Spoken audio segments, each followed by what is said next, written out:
उत्तर भारत के जंगलों से घिरे एक छोटा सा गांव था, बरसौला। बरसौला में क्रिसमस बहुत खास माना जाता था। हर साल रिश्तेदार दूर दूर से यहीं इकट्ठा होते थे। लेकिन गांव में एक नियम था, क्रिसमस की रात 12 बजे के बाद कोई घर से बाहर नहीं निकलेगा। क्यों, ये कोई नहीं बताता था। उस गांव में एक सुनीता नाम की औरत रहती थी। उसका बेटा अपनी पत्नी किरण और 10 साल के बेटे राजू के साथ क्रिसमस की छुट्टियों में क्रिसमस मनाने गांव आए थे।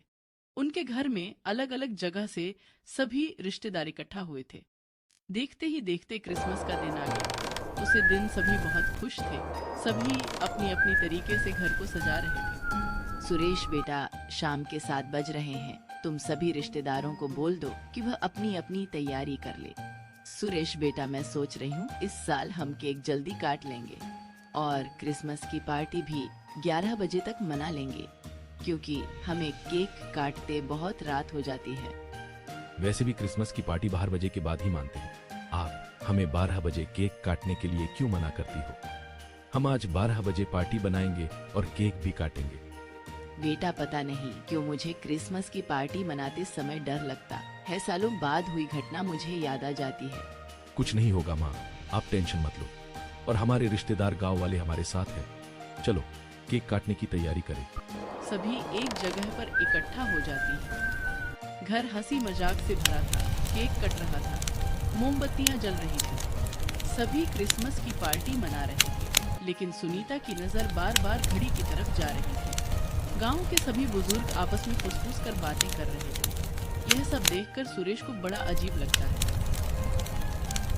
जैसे ही घड़ी ने 12 बजाए, टिंग टिंग टिंग, चर्च की घंटी नहीं, ये आवाज घर के बाहर से आ रही है।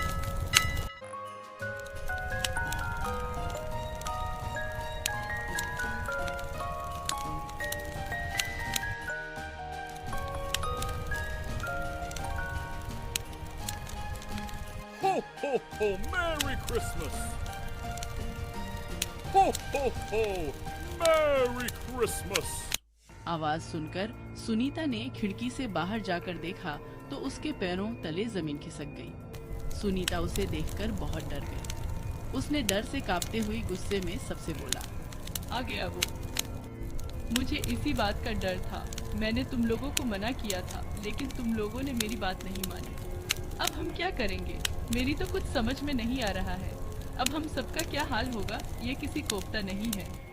उसे इस तरह घबराया हुआ देखकर सुनीता का पोता राजू उससे पूछता है, क्या हो गया दादी, आप किस देखकर इतना डर रही हो? क्या बाहर सांता क्लास आया है?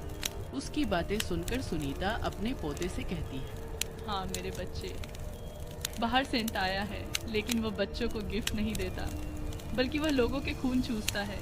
सालों पहले बरसौला में एक गरीब आदमी रहता था।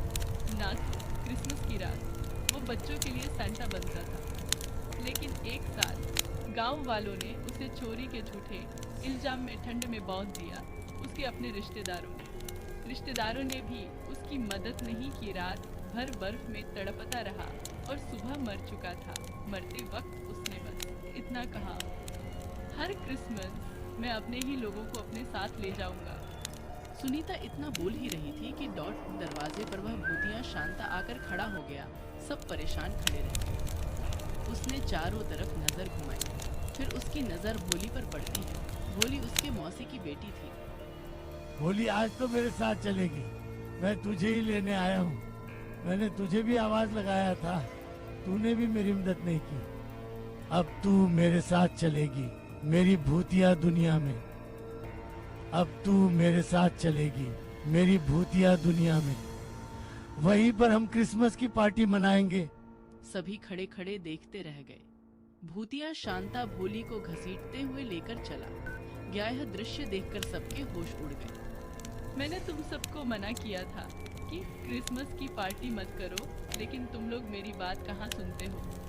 मुझे जिसका डर था वही हुआ, और एक एक करके कितने को वह भूतिया शांता ले गया। आज के बाद कोई क्रिसमस नहीं मनाएगा। उस दिन के बाद से जब भी वहाँ पर कोई क्रिसमस मानता था तो उसकी पार्टी 11 बजे के पहले खत्म हो जाती थी।